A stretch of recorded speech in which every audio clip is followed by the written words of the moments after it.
बिस्मिल्लाहिर्रहमानिर्रहीम। Welcome to my channel Hania health and beauty tips. अपने तमाम दोस्तों को Hania health and beauty tips में खुशामदीद कहती हूँ और उम्मीद करती हूँ मेरे तमाम दोस्त खैरियत से होंगे। फ्रेंड्स, आज आपके लिए यूनिक सी छोटी सी रेमेडी लेकर हाजिर हुई हूँ। आज की रेमेडी जितनी ज़्यादा सादा है उतनी ही ज़्यादा इफेक्टिव है। तो आइए आगाज़ कर लेते हैं, लेकिन इससे पहले मैं आपसे रिक्वेस्ट करूँगी मेरे चैनल को सब्सक्राइब करना मत भूलिए और बेल आइकन को दबा दीजिए मेरे तमाम अपडेट्स का नोटिफिकेशन सबसे पहले पाने के लिए।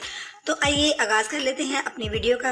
मेरे फ्रेंड्स देख रहे हैं कि स्क्रीन में आप देख सकते हैं कि आपको एक अदद जो है पोटैटो नज़र आ रहा है। तो दोस्तों, इसका हमने पार्ट जो है वो कर लेना है। इसको 2 पार्ट्स में आप काट लीजिए और 1 पार्ट के अंदर आप कुछ इस तरीके से कट्स लगा लीजिए। यूं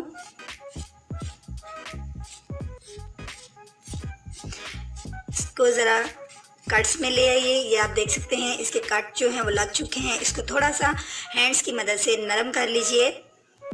और फ्रेंड्स, इस पोटैटो के अंदर जो चीज़ हमने ऐड करनी है, पोटैटो को बिल्कुल आपने इसी तरीके से कट कर लेना है। इसके कट्स लगा लेने हैं आपने अच्छे से।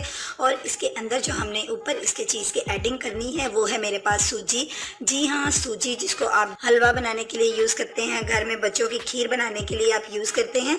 तो इसका इस्तेमाल हम थोड़ा सा इस पोटैटो के ऊपर करेंगे। कुछ इस तरीके से आप इसको अच्छे से कर लीजिए कि इसके कट्स के अंदर भी ये जो सूजी है वो चली जाए। अब नेक्स्ट इंग्रेडिएंट इसके ऊपर जो मुझे ऐड करना है दोस्तों वो है लेमन जूस।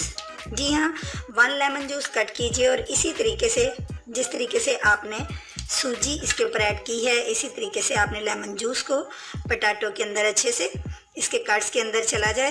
फ्रेंड्स, मैं आपको बता दूं कि पोटैटो जूस के अंदर कुछ इस तरह की प्रॉपर्टीज़ पाई जाती हैं जो आपकी स्किन के लिए एक ब्लीचिंग एजेंट का काम करती हैं। और लेमन के बारे में आप जानते हैं कि लेमन भी आपकी स्किन को फेयर करने में बहुत अहम किरदार अदा करता है। और सूजी जो है वो आपकी स्किन पे स्क्रबिंग का काम करेगी। आपको कोई भी अलग से स्क्रब का स्टेप नहीं करना पड़ेगा, बल्कि एक पोटैटो को इसी तरीके से काट लीजिए और ये दोनों जो चीज़ें मैंने आपको तीनों चीज़ें दोनों बताई हैं वो इसके ऊपर आप लगा के, तो आपने यूं अपने फेस के ऊपर इसका मसाज करना है और नहायत स्लोली से करना है।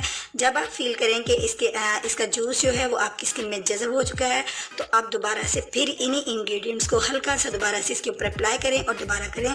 और इस मसाज के अमल को तकरीबन आपने 10 मिनट तक स्लोली सर्कुलर मोशन में लाजमी करना है। और 10 मिनट के बाद आपने अपने फेस को बाय रोज़ वाटर साफ़ करना है। उसके बाद आपने एलोवेरा जेल अपनी स्किन के ऊपर अप्लाई करनी है।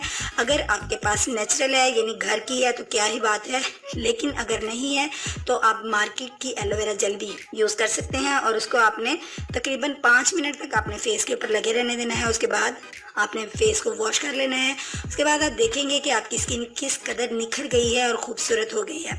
इंस्टेंट ग्लोइंग स्किन के लिए ये जो रेमेडी है इसको ज़रूर फॉलो कीजिएगा दोस्तों। इसको शेयर कीजिएगा अपने दोस्तों में और रिलेटिव्स में। और अगर आज की रेमेडी आपको अच्छी लगी है तो इसको लाइक करना मत भूलिएगा। इजाज़त चाहती हूँ इस दुआ के साथ कि अल्लाह ताला आपका हामी और नासिर हो, और मुझे अपनी दुआ में याद रखिएगा। अल्लाह हाफिज़।